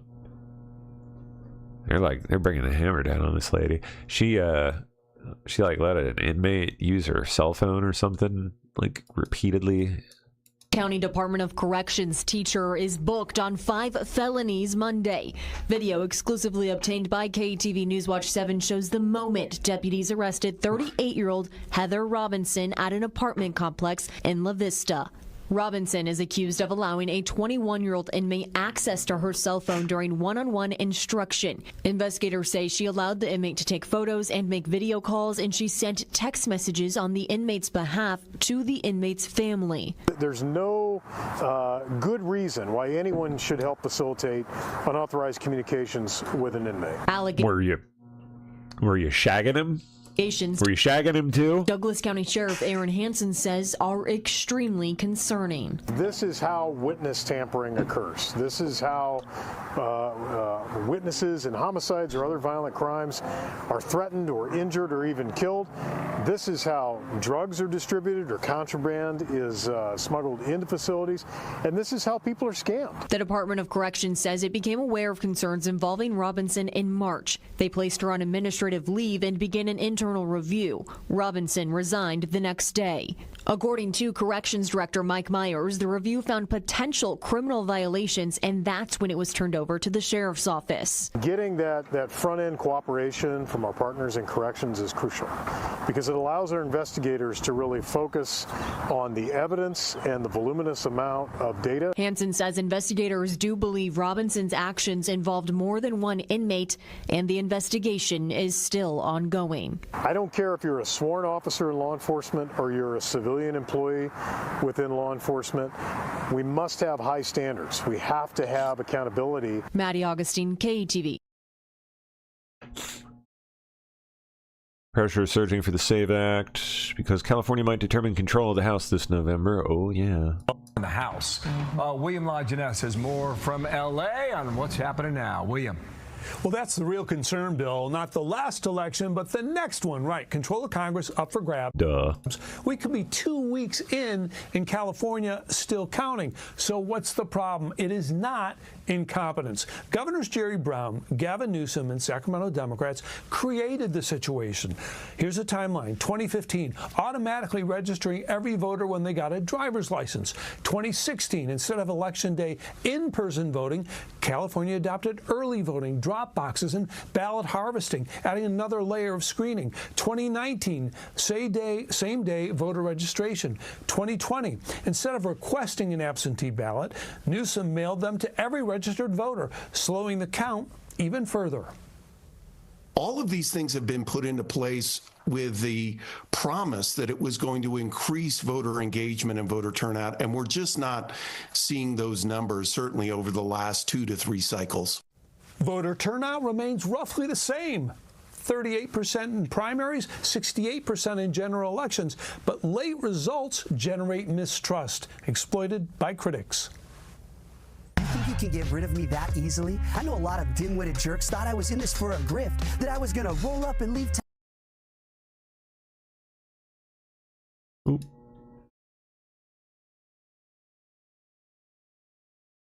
Holy guacamole. Okay. Fund the city. These new valuations are being described to me as terrible. As these downtown buildings continue to drop in value, it's the homeowners that have to make up the difference in property taxes to help fund the city. Residents tell me they're getting worn down. As one council member says, it's time to tighten the belt. Janet Linnaeus knows what it takes to keep up her home. Oh, yeah. Minneapolis commercial property values collapsing. Like paying the bills. Gee, I wonder what it could be. I had to take a loan out to cover this year's property tax bill. So that was kind of painful. Adding Minneapolis's unique challenges is taking a toll. It's not homeowners' fault that the businesses are leaving downtown. New downtown data shows commercial building values dropped again this year, down 14% from 2025, and now more than 45% lower from 2021. And it's terrible. City Council member Michael Rainville covers parts of downtown. What that means is every renter, every homeowner, every small business building owner in the outside of downtown is making up for that with their property tax. Rainville says with the city's budget season soon, he'll be looking to tighten things up. Sheesh.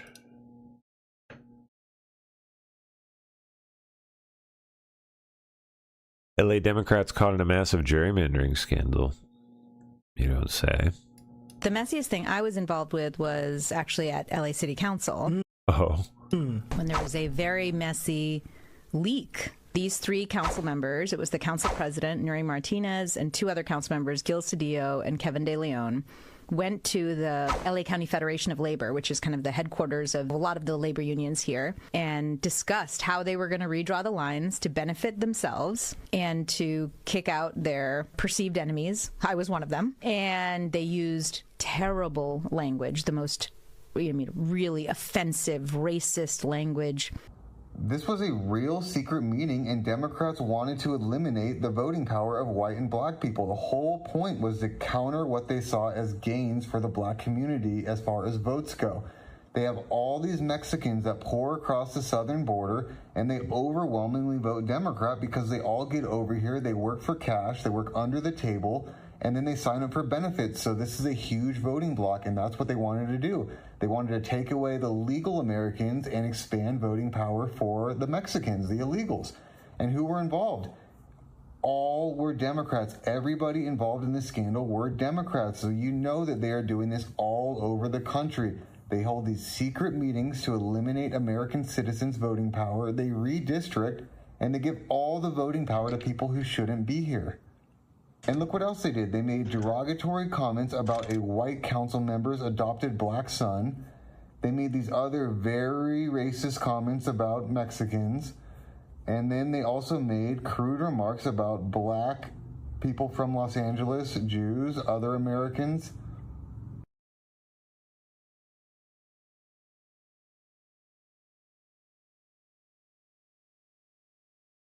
House Dems hold a field hearing on the anti-IS protests at Delaney Hall. I believe that I should be disbanded. Oh, God. I not only believe that Delaney Hall should be shut down, I believe that I should be disbanded and reformed. And I believe that the Department of Homeland Because Security was created in response to an immediate threat, to a perceived threat to our well-being, and we just put everything in it. And that it, in and of itself, it needs to be disbanded in its current form. I not only believe that it do be racist. It do be racist. It is clear. Just ask this guy. He'll tell you. Republicans have made their priorities clear. They believe ICE and CBP should be terrorizing our communities and tearing families apart. And if U.S. citizens protest, they can be arrested, labeled a domestic terrorist, or even killed. Republicans have made their priorities clear. Ay.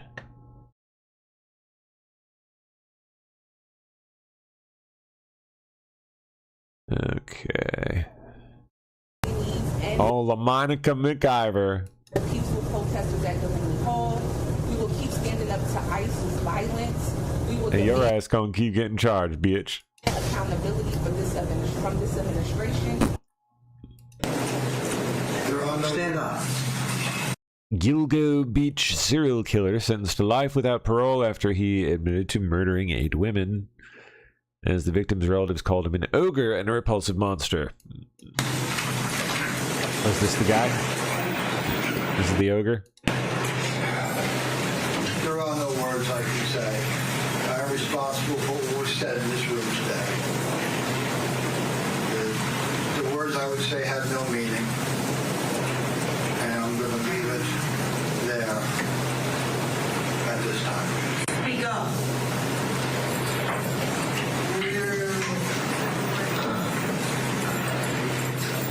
Mr. Human, as Mr. Tierney said, I know that you're sorry that you got caught. I assume that you're sorry for what you've done to your wife and children. Are you a little bit sorry for what you did to these poor innocent women? 8 women that you strangled to death, at least 8 that we know of. Are you at least a little bit sorry for that? Yes? Yes, I am.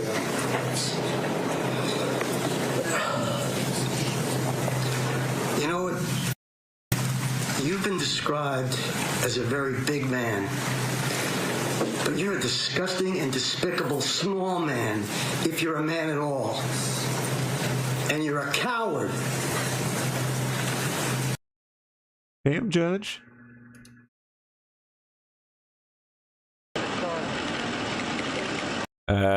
Trump and Macron in Versailles. Andy Claspy.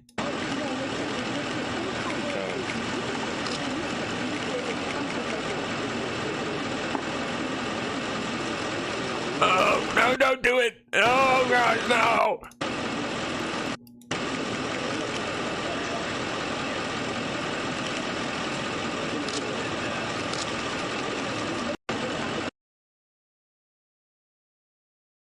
Nightmares.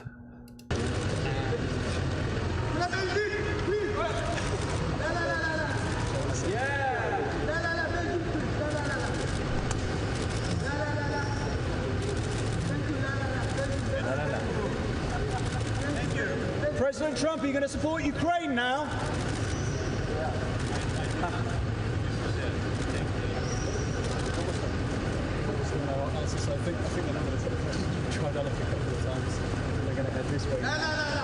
He's like, aren't you gonna offer me your arm? Come on.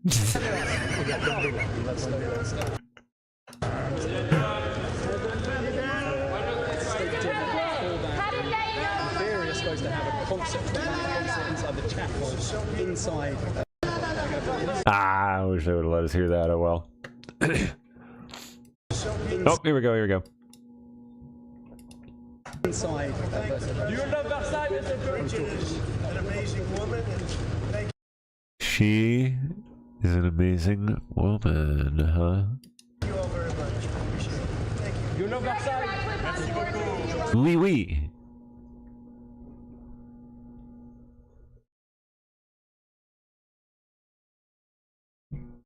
Oui, oui.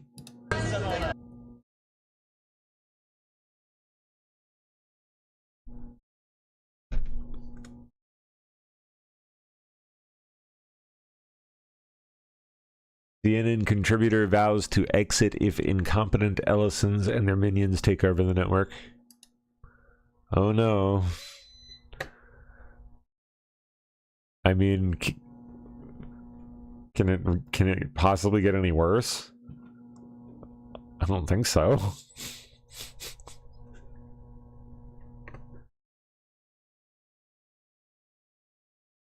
Oh, possible major rulings coming soon. Supreme Court.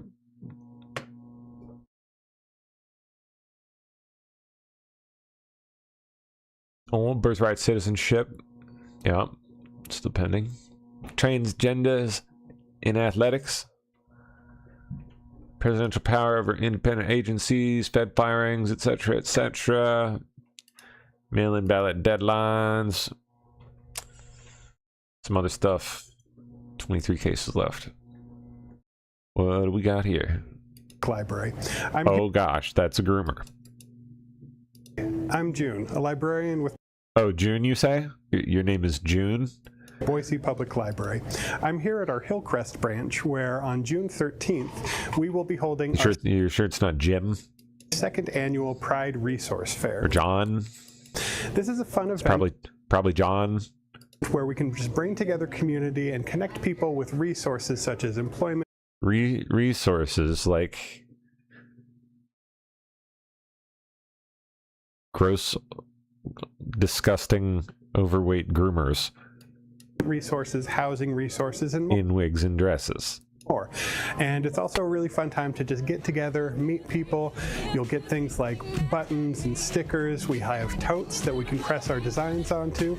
And it's just a really fun time to get together and just communicate and just be with community. And all right, take a look at this. This is directly from their post. There's one part that I want to point out, all right? Look at this. They want to hold a Pride Fair at the Boise Public Library. What is it for? Seeking support for those looking to engage with affirming services. This means transitioning kids into transgenders. This is grooming. Hi. Yeah, that's what that is. Sponsored by your public library.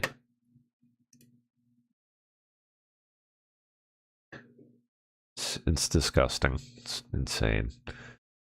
Rep Pramila Jayapal announces that she and Rep Greg Kasar are introducing legislation to guarantee double overtime pay for American workers. Really? Hey everyone, I'm super excited to tell you that I am introducing a bill with my good friend and chair of the Congressional Progressive Caucus, Greg Kasar, to take our current federal law, which only guarantees 1.5 times overtime pay for workers, and instead increases that to 2 times. This is what workers need to get paid fairly, and we are so excited to introduce this and ultimately to get it passed into law. Hey everyone. God, you are creepy.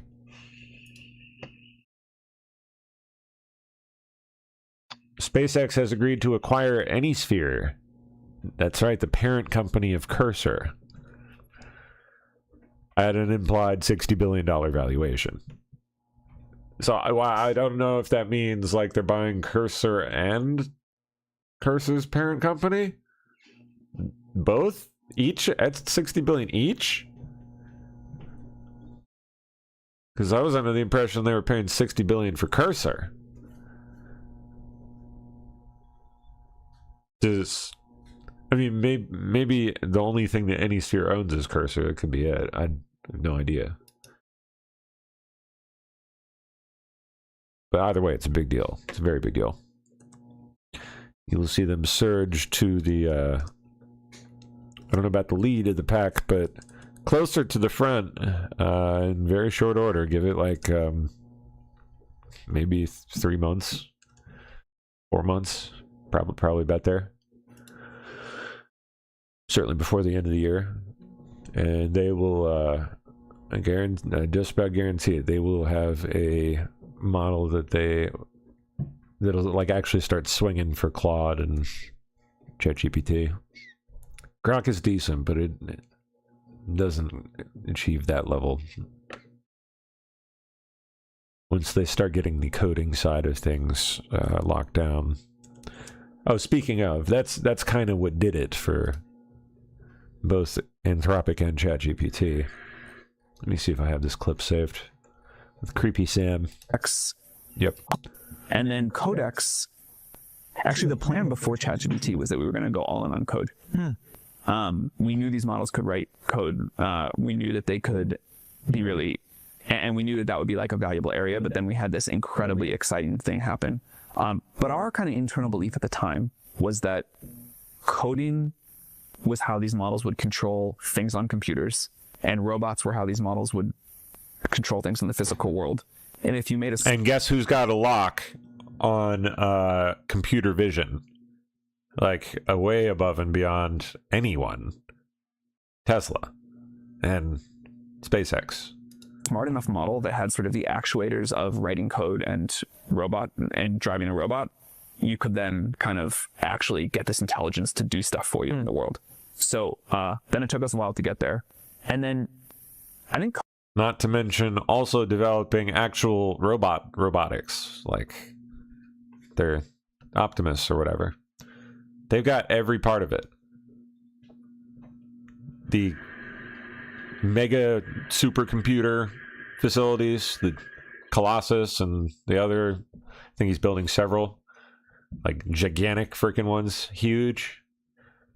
He's got space, the ability to eventually launch and build this stuff in space, space-based data centers, robotics, and he's getting the AI side of things unlocked now too, the coding.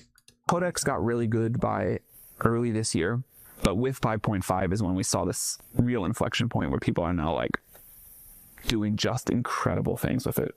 And early in the class we've talked about how the capabilities pipeline is starting to become somewhat more legibly standard across different research groups. You've got pre-training, mid-training, post-training, then you've got the RL and supervised feedback loop. Do you think that's roughly like the shape of the pipeline that allowed Codex to go through a capability jump, and that will basically stay stable now and consistent, or are we going to go through a major rewrite of that pipeline? I think that is definitely the current pipeline. I expect we will go through a major rewrite. I don't know when it'll happen or exactly how, but it is a little odd to me that it happens as a pipeline and it doesn't quite feel like the optimal solution. What would be an optimal solution in your head? I think that's a research problem for the AIs to figure out. I think we're at a point where we've set this goal that by September of this year, we will use 500,000 A100 equivalent GPUs, like a lot of computing power, as an AI research intern. Crazy.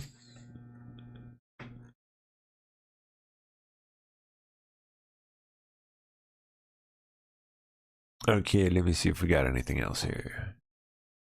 CCP-linked hackers breaching national security. Oh, goodness gracious.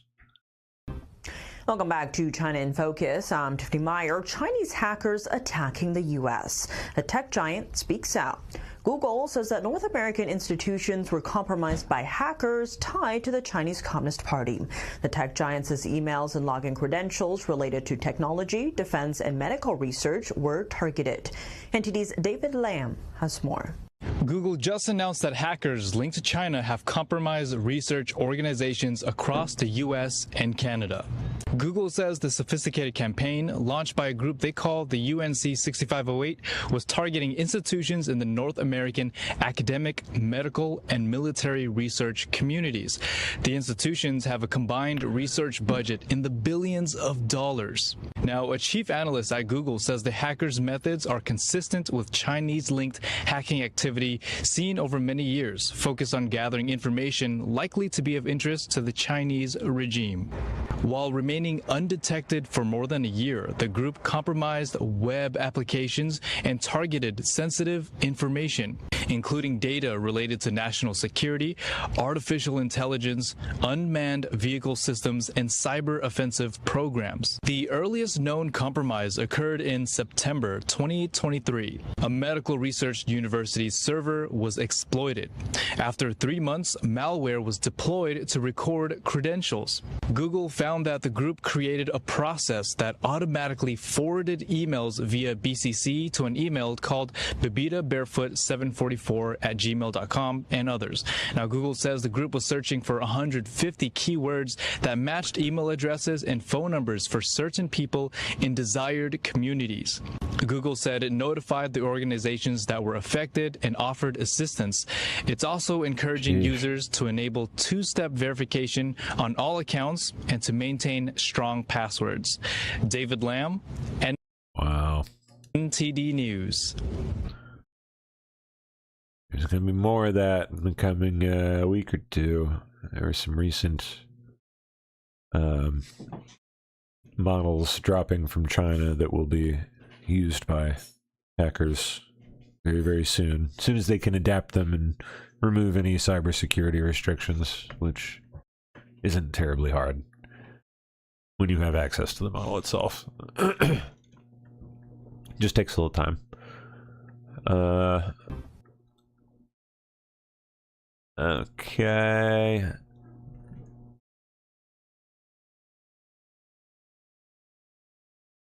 Well, I guess that almost does it. Europe has launched public beta of a new social media platform to compete with X, and it's called W. Yes, seriously.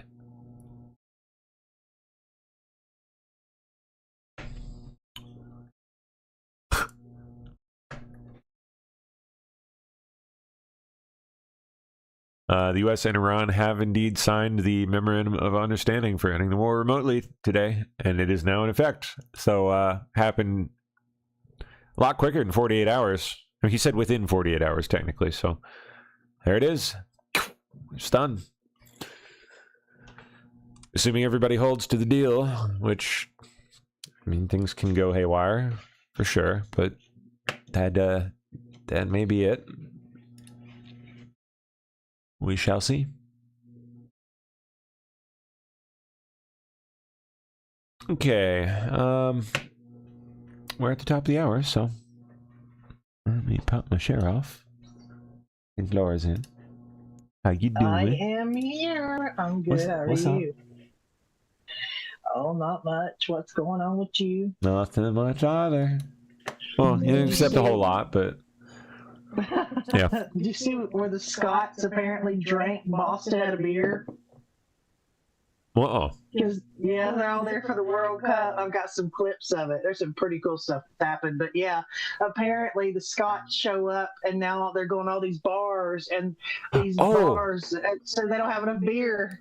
I did see a clip of them singing the national anthem, our national anthem, I think. Yeah, that was cool. Now they got a beer shortage, and the Norwegians. I mean, it's just cool how they do that rowing thing in the crowd, where they play that sound and they all row in the crowd. It's like they're, we have the wave, they have the row, and considering they're like Viking